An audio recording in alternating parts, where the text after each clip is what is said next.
Mayawati press conference कर रहे हैं, सुनाते हैं आपको।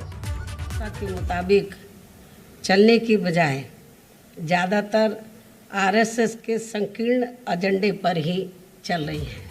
यह आम चर्चा है, जिस कारण समाज व देश में तथा आर्थिक क्षेत्र में भी हर तरफ बेचैनी, अराजकता, हिंसा, तनाव एवं अफरा तफरी का ही वातावरण व्याप्त है, जो अति दुखद व स्पष्ट तौर पर यह जनहित के विरुद्ध भी है। ऐसे में आरएसएस प्रमुख श्री मोहन भागवत द्वारा कल गाजियाबाद में आयोजित एक कार्यक्रम में भारत में सभी धर्मों के लोगों का डीएनए एक होने व भीड़, हिंसा, हिंदुत्व के खिलाफ आदि होने की जो बात कही गई है, वह किसी के भी गले के नीचे से आसानी से नहीं उतरने वाली है, क्योंकि आरएसएस व बीजेपी एंड कंपनी के लोगों की तथा इनकी सरकारों की भी कथनी व करनी में अंतर सभी देख रहे हैं। साथ ही आरएसएस प्रमुख देश की राजनीति को विभाजनकारी बताकर जो कोस रहे हैं, ये ठीक नहीं है। जबकि सच्चाई तो ये है कि खासकर जिस बीजेपी व उनकी सरकारों को वे लोग जनहित व देश हित की खास परवाह किए बिना आंख बंद करके समर्थन देते चले आ रहे हैं, उसी का परिणाम है कि यहाँ जातिवाद, राजनीतिक द्वेष, सांप्रदायिक हिंसा आदि का जहर सामान्य जनजीवन को त्रस्त किए हुए है।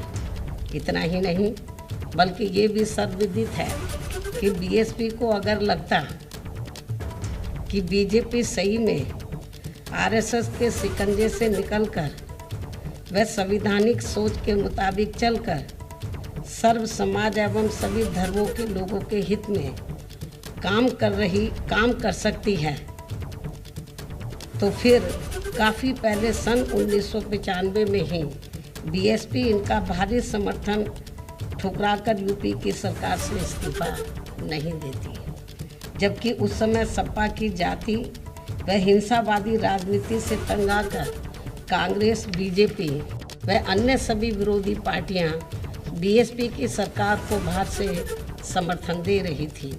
और फिर ना ही सन 2003 में इनके गलत इरादों को भांपकर बीएसपी इनसे अलग होती।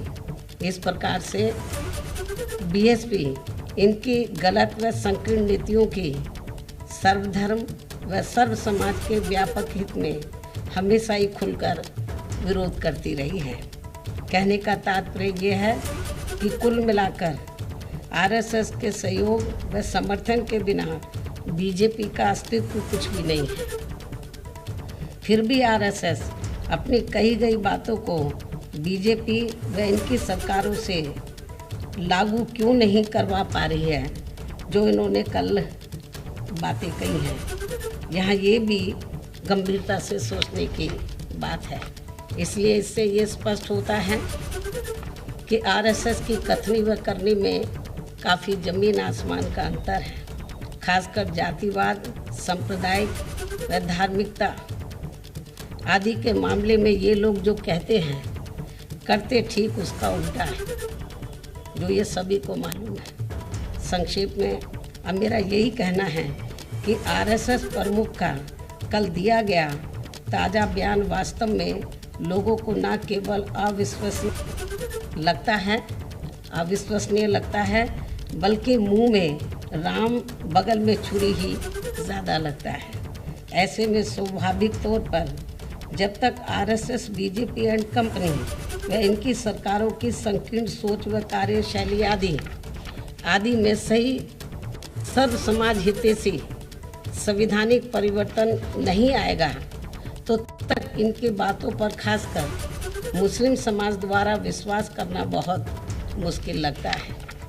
इसके अलावा यहाँ मैं धर्म परिवर्तन के मुद्दे को भी लेकर ये कहना चाहूँगी कि देश में डरा धमका के व लालच आदि देकर किसी का भी जबरन धर्म परिवर्तन कराना ये पूरे तौर से अवैध है, ठीक नहीं है तथा ऐसे मामलों की सही जांच करा के इसके दोषियों के विरुद्ध सख्त कार्रवाई होनी चाहिए। इसके अलावा यदि इसके पीछे कोई भी देश विरोधी साजिश है तो फिर ऐसे लोगों के विरुद्ध तो काफ़ी सख्त कानूनी शिकंजा कसना चाहिए, लेकिन एक सोची समझी रणनीति व साजिश के तहत इसकी आड़ में इसे जबरन हिंदू मुस्लिम मुद्दा बनाना तथा पूरे मुस्लिम समाज को शक की नज़रों से देखना ये कतई भी उचित नहीं है और बीएसपी फिर इसका डटकर विरोध भी करेगी, क्योंकि इससे दोनों धर्मों के लोगों में आपसी नफरत पैदा होगा जो ये देश हित में ठीक नहीं है। इसके साथ ही ये कहना कि धर्म परिवर्तन की आड़ में देश को नुकसान पहुंचाने की यहाँ काफ़ी समय से साजिश चल रही है कि ये भी बात कही जा रही है, तो यहाँ इसको लेकर एक ये भी सवाल पैदा होता है कि इतने लंबे समय से अपने देश की खुफिया जांच एजेंसियां अभी तक क्या कर रही थी और अब इसको लेकर जो भी कार्रवाई चल रही है ये तो बहुत पहले ही हो जानी चाहिए थी, जो नहीं की गई। तो इससे इसके पीछे हमें इनका राजनीतिक स्वार्थ कुछ ज़्यादा नज़र आ रहा है और ऐसा लगता है कि इसे अब ये देश के कुछ राज्यों में होने वाले आगामी विधानसभा चुनाव में अपनी कमजोरियों पर पर्दा डालने के लिए राजनीतिक रंग देना चाहते हैं और इनका यदि ऐसा कोई षड्यंत्र है तो फिर ये अपने देश के लिए अति दुर्भाग्यपूर्ण व अति निंदनीय भी है और इस मामले में देश की जनता जरूर सावधान रहे।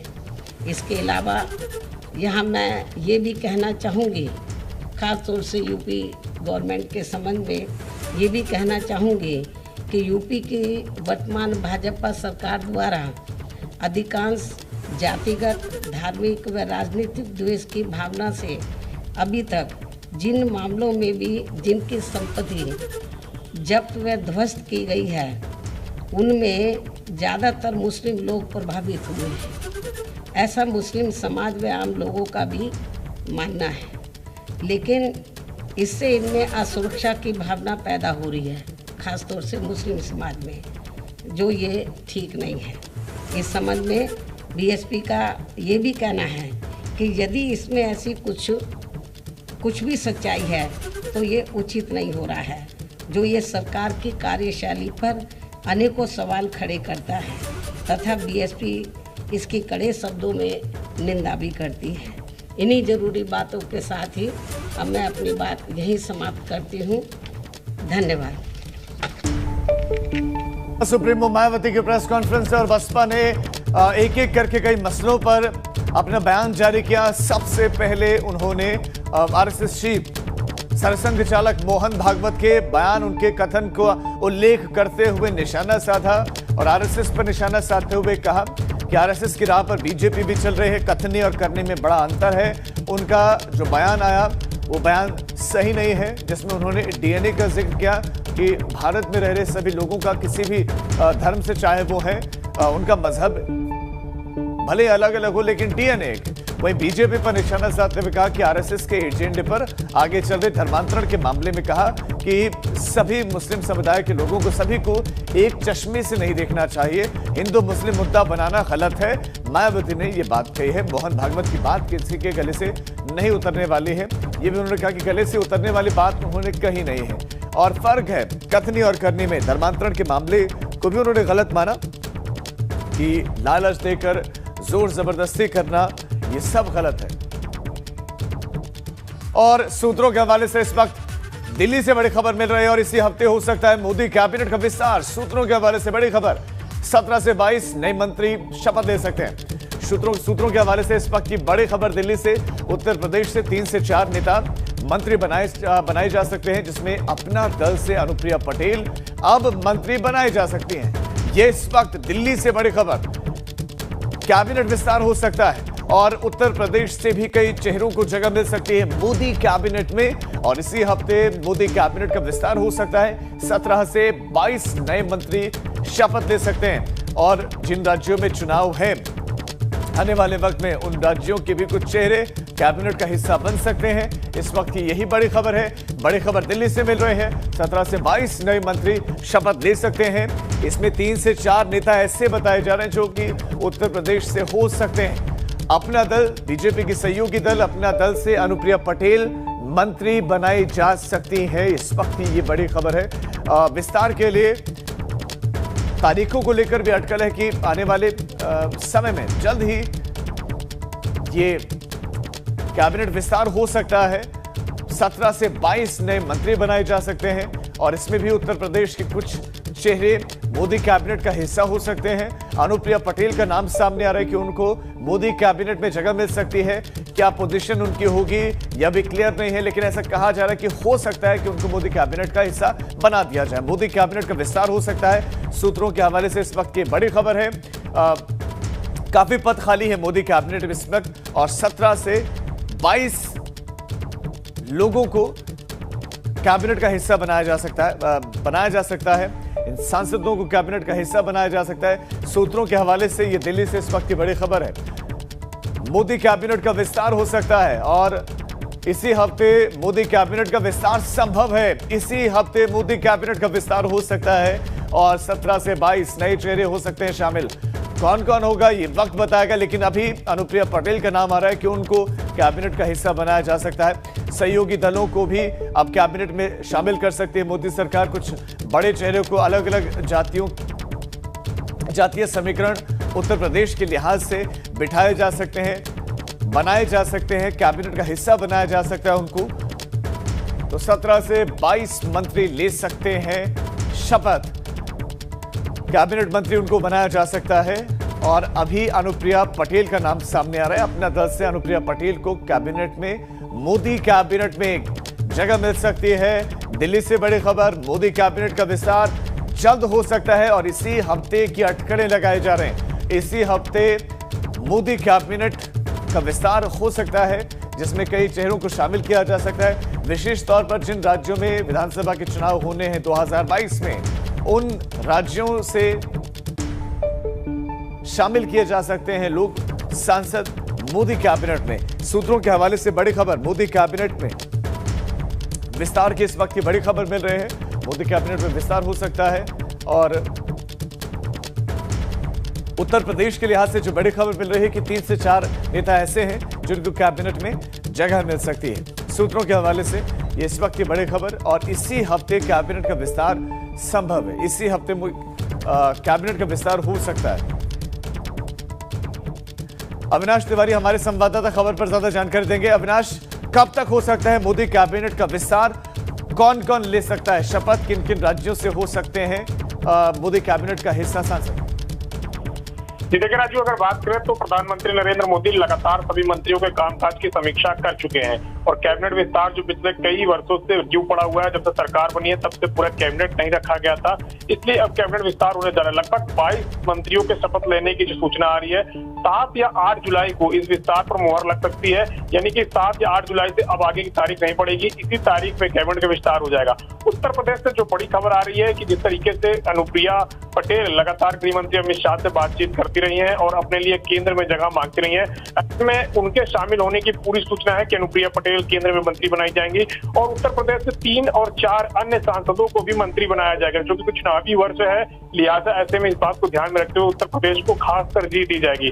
वहीं अगर बिहार से बात करें तो बिहार से अभी तक केंद्रीय मंत्रिमंडल में शामिल न होने वाली जेडीयू और इसके अलावा एलजेपी से रामविलास पासवान मंत्री जरूर थे, लेकिन उनके निधन के बाद सीट खाली है, लेकिन जेडीयू अभी तक मंत्रिमंडल में शामिल नहीं हुए। अब सूचना आ रही है कि जेडीयू और एलजेपी दोनों मंत्रिमंडल में शामिल होंगे और उनको भी जगह मिलेगी। इसके अलावा अगर बात करें तो मध्य प्रदेश में सरकार बनवाने वाले अहम भूमिका रखने वाले ज्योतिरादित्य सिंधिया को भी केंद्रीय मंत्रिमंडल में शामिल किया जाएगा और महाराष्ट्र से भी मंत्रियों को शामिल किया जाएगा। अविनाश, आप हमारे साथ बने रहे। इस वक्त हमारे उत्तर प्रदेश ब्यूरो चीफ हमारे साथ जुड़ गए हैं, वीरेश पांडे। वीरेश, उत्तर प्रदेश से कौन कौन मोदी कैबिनेट का हिस्सा हो सकता है?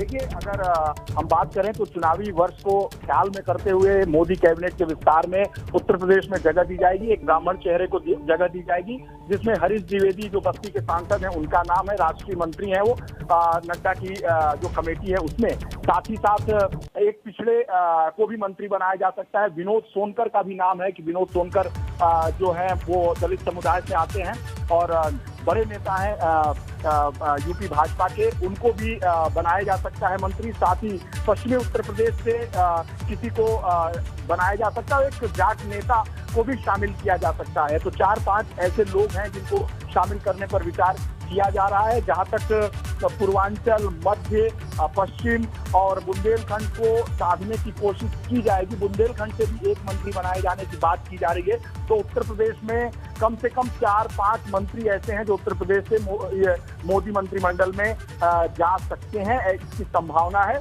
जो पिछली बैठक बीएल संतोष के साथ प्रधानमंत्री जेपी नड्डा, अमित शाह और के साथ और यूपी के नेताओं के साथ सुनील बंसल, स्वतंत्र देव सिंह, योगी आदित्यनाथ के साथ हुई थी, उसमें इस मामले को लेकर भी विचार विमर्श किया गया था कि उत्तर प्रदेश से योगी कैबिनेट के अलावा हम बात कर रहे हैं तो मोदी कैबिनेट में कौन कौन लोग शामिल होंगे, कौन कौन ऐसे सांसद हैं जिस पर स्वतंत्र देव, सुनील बंसल, योगी आदित्यनाथ को आपत्ति नहीं है।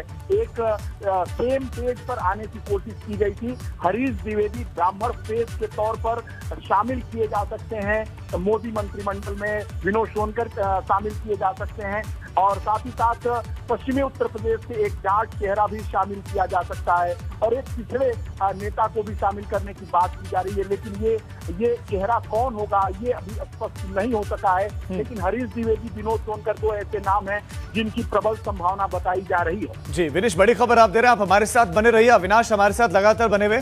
अविनाश, उत्तर प्रदेश की हमने बात कर ली, उत्तराखंड की बात कर लेते हैं। उत्तराखंड से क्या तीरथ सिंह रावत को जगह मिल सकती है, क्योंकि अभी भी इस्तीफा दिया उन्होंने मुख्यमंत्री पद से, लेकिन सांसद तो हैं ही, क्या उनको जगह मिल सकती है मोदी कैबिनेट में?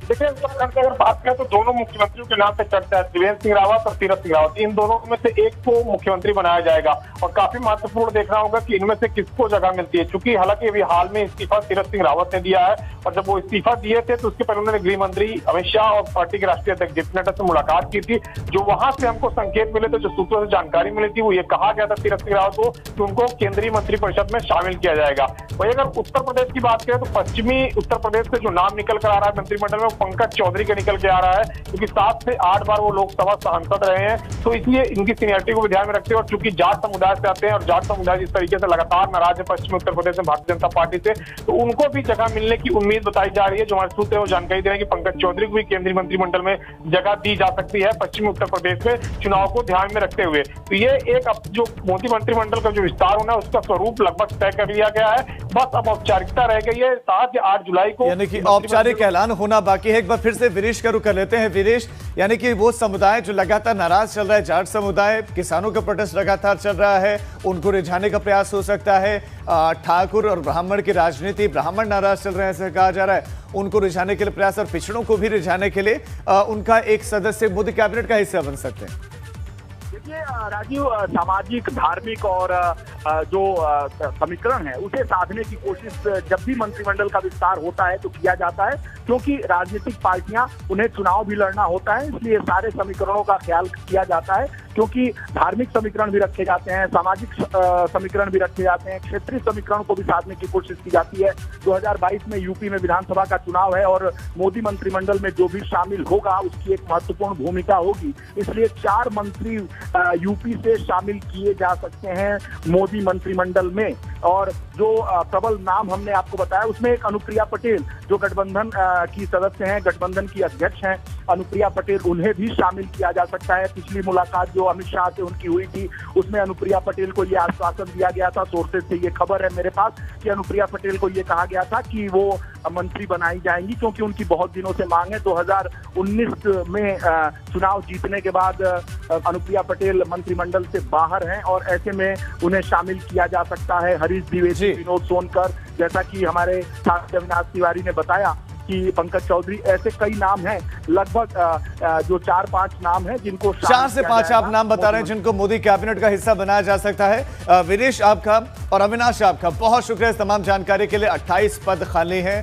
और इन 28 रिक्त पदों को भरना है। उत्तर प्रदेश से 4 से 5 नाम, उत्तराखंड से भी एक नाम हो सकता है जो मोदी कैबिनेट का हिस्सा बने। खबर देहरादून से, नए मुख्यमंत्री बनने के बाद पुष्कर सिंह धामी का बड़ा फैसला ये है उत्तराखंड पुलिस के लिए। ये बड़ी खबर है, ये बड़ा फैसला राहत है उत्तराखंड पुलिस के लिए।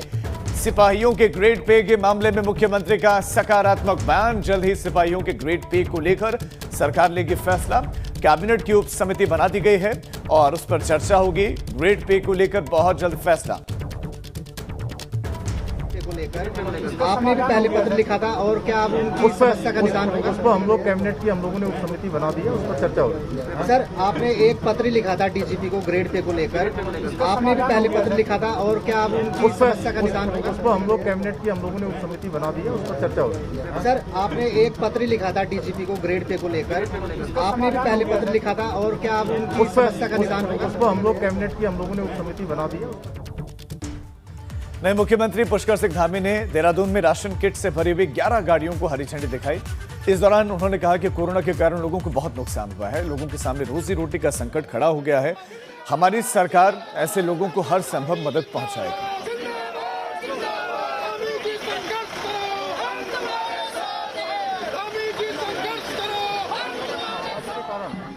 जिनका रोजगार, जिनका व्यवसाय, रोजी रोटी सारी बंद हो गई है। ऐसा हम लोगों का लगातार कोविड के दौरान भी, और जब कोविड का कुछ प्रकोप कुछ कम हो गया है और अभी लोगों के सामने समस्या उत्पन्न हो गई है, ऐसे लोगों को जो है राहत देने का काम आज हमारे माननीय मंत्री जी ने किया है। और इसमें 11 जो वाहन है उसमें राशन की किटों का लगभग 1500 लोगों के लिए 1500 लोगों के लिए किटें 1500 परिवारों के लिए जा रही है। तो निश्चित रूप से ये क्रम आज इनका यहाँ से भी चल रहा था, अभी इन्होंने आज चलाया है और आगे भी जहाँ इस प्रकार की जरूरत होगी हम लोग और भी प्रयास कर रहे हैं।